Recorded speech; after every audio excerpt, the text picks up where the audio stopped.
you wouldn't start. And this is not a nice thing for you, obviously, because you're black to hear. But he wouldn't start having black friends. That would be a complete no-no. Because he knows that it's not just dangerous for them; it's dangerous for himself as well. Because like he knows there'll be people, racist people that are looking like, why is he hanging around with? He should be hanging around with people like us. That's right, and be one of the white supremacist. You know, by supremacist I mean those people that believe that white people are in charge, and those states like Alabama, the Idaho, all those places around the deep south, a lot of them are still like that. There's places like that in Texas. Now the biggest thing we know, Ricky, how it affects you as a character, that community, is because at the end of the play, you are taken by Dog and Pee-wee. They get a mini, like not flamethrower, one of those things that you press and obviously fire comes out of it, and he uses it to weld. Do you know what I mean? One of those portable ones. It's got like a canister of oil in it. Yeah. And they drag him down the stairs from what's her name, Lady's place, and they take him outside, and they literally burn him to death with it. That's the kind of people they are. Now they're doing that, Ricky. Why?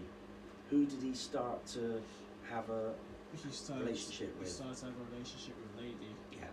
And I'm guessing they were jealous, or they just didn't. Oh no, they weren't jealous. They just didn't like the fact that a black person or a coloured person was talking to a white lady. Yeah, that is it. That's not in the play in terms of the talking to someone who's a black person. But what Tennessee Williams shows it as, there's this guy, because we were only doing bits of the play, there's this guy who's this native Indian, and he comes in, they call him the Cocteau man because he's from the tribe and stuff. So Tennessee Williams showed the racism that he wanted to show against black people, but he couldn't put it in the play because it would be too controversial back then. So there's this native Indian that comes in that Carol knows, and she brings him in, and Val gets quite kind of, he understands him.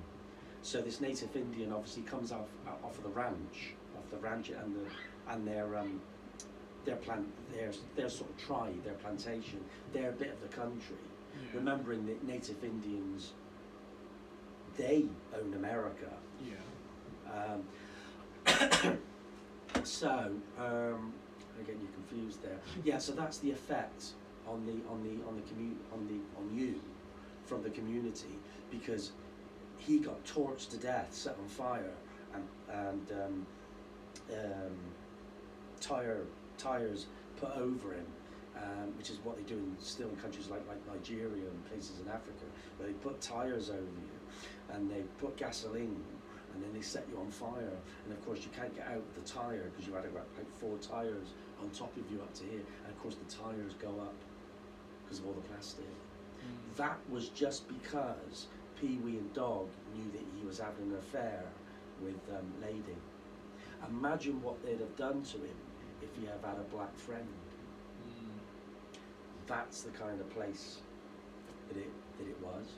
So men were men, like rough, masculine. Yeah.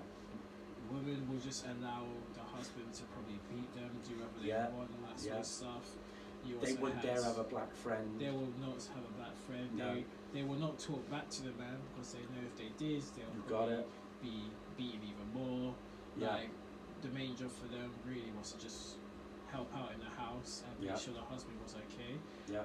I would say like the main sort of person, like, this is my town, is probably Jade. Yeah, you got it. Because like judging the scene what they were doing, everyone's like, "Oh, Jabe, nice to see you again." That's so, right. Yeah. Yeah. It's Jabe's wife, isn't it? Jabe's wife as well. Lady, who he owns, because she's a. You say you must be a foreigner. Yeah. You're a foreigner, because obviously in it she's Italian and she has an Italian accent, but we're not going into any of those details. She put herself at risk by being a foreigner in the community. It's only because she fell under Jabe's protection at the beginning he was protecting her, but he was only protecting her so he could own her. And he said to her, right, you marry me and I can protect you.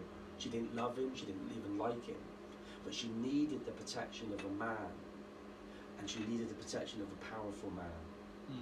So she's got into a marriage, hasn't she, where it's just horrible. And Val, you are that threat.